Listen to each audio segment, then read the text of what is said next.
So the three of us were children of the 80s, though I don't really recall any of it because I was only 4.5 months old when 1990 came around. That being said, 1980s GM cars kind of played a fairly big role in my life early on.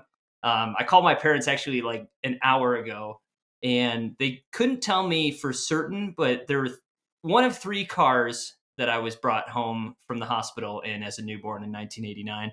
It was either a 1988 Chevy Corsica, metallic gray with red striping. That red striping, I'm sure, made it look so great. Or a 1985 red and gray Pontiac Grand Am, which I think was the first year after they brought it back. Or it was a 1985 red and white Chevy Maxi van. I don't remember the Grand Am at all from my childhood, though I do have some memory of the van and the Corsica. What are your guys' first experiences in a GM car?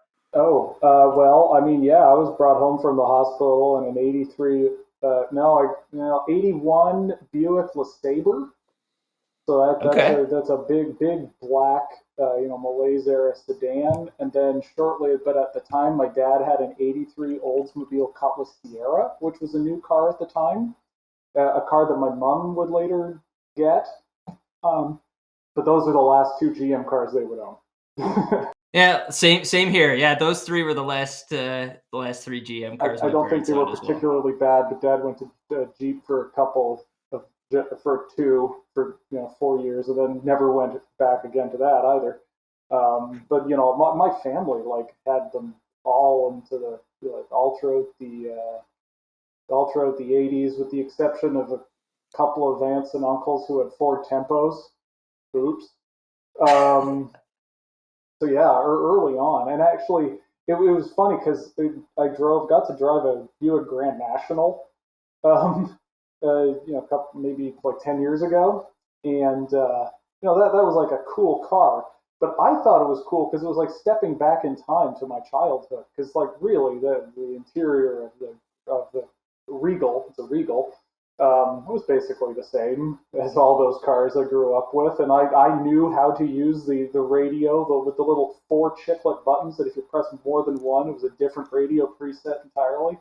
Um, so yeah, from this era, I would say I'm quite familiar with mundane cars. You said '85 Grand Am. So Yes. in 1980, well, after 85, my grandmother asks me, "What kind of car should I get, James?" And I go, "You should get a red Pontiac Grand Am." And she bought a red Pontiac Grand Am. Bam. I've been Wow. dispensing automotive advice since I was 3 years old. Okay. How about you, Byron?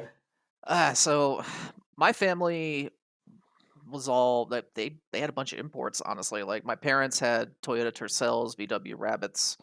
Um, I think the first exposure I had to GM on any like real basis was my best friend growing up back in Maryland. His parents had an old custom cruiser with the rear facing seats in the tailgate and everything. Oh Yeah. my god.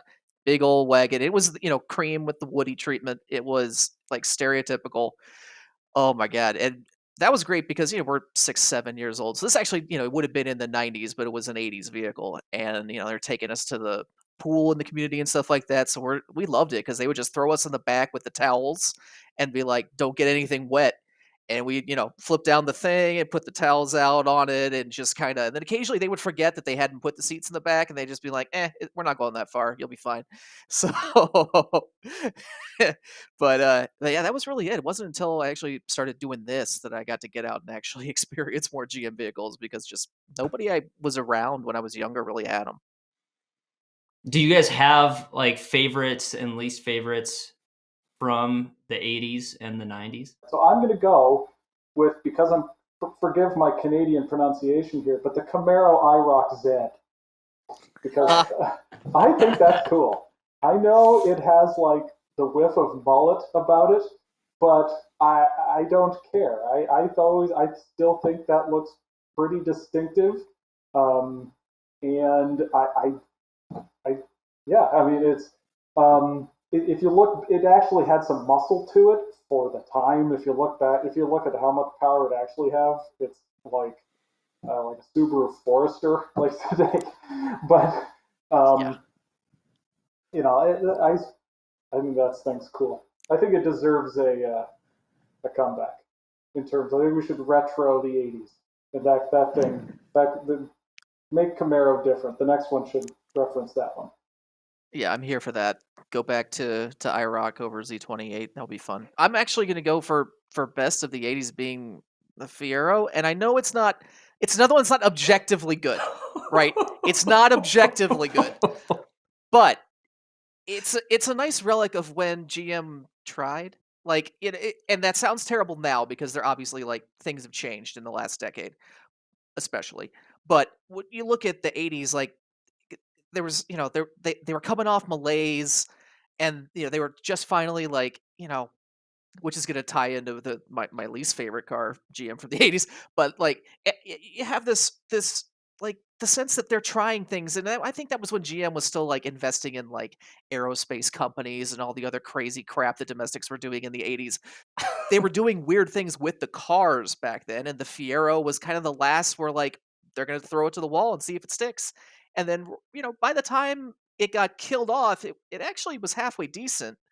And the next generation of it could have been good. I mean, we could have gotten to like a mid-engine GM sports car that was worth a damn way before we actually did, 2 years ago. So, hey, it I know it's, most people know Fiero because it was a junker on How I Met Your Mother, but like, for a lot of us, it was just like, hey, they did something, they tried, they really did. And then for another 10 years, it was just, well, let's start throwing SS badges on stuff and see if it works. So, I like to kind of recognize that little bit of effort actually went into doing something different. So what was your worst then? You said there's a tie in there.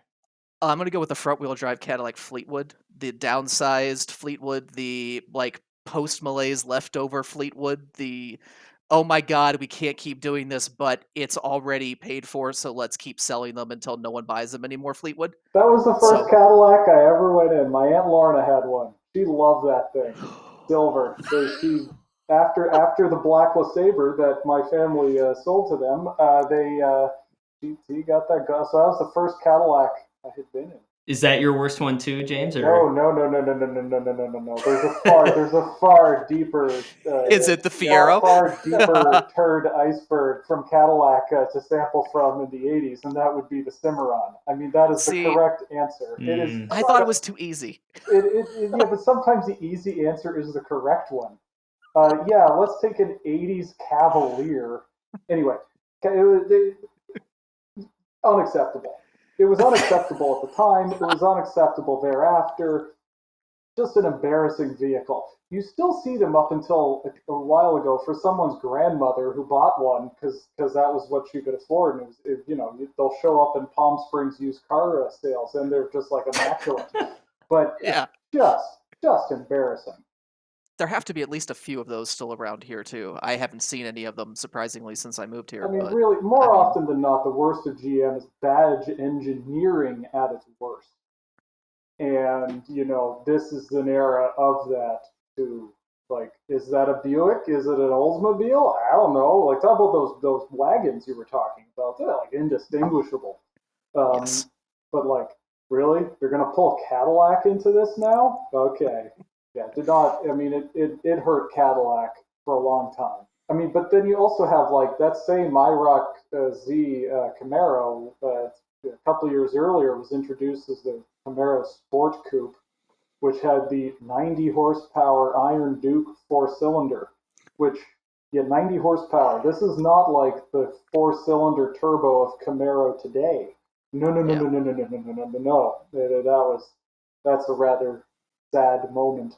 What I found apparently 12% of owners of the '82 Camaro chose the Iron Duke versus 51% which got the V8. So thank God. And then also Oldsmobile diesels. That set back diesel in this country for forever until Volkswagen really finished it off. Yeah, right? Yeah, I was going to say diesel has not made a comeback in this country. So, yeah.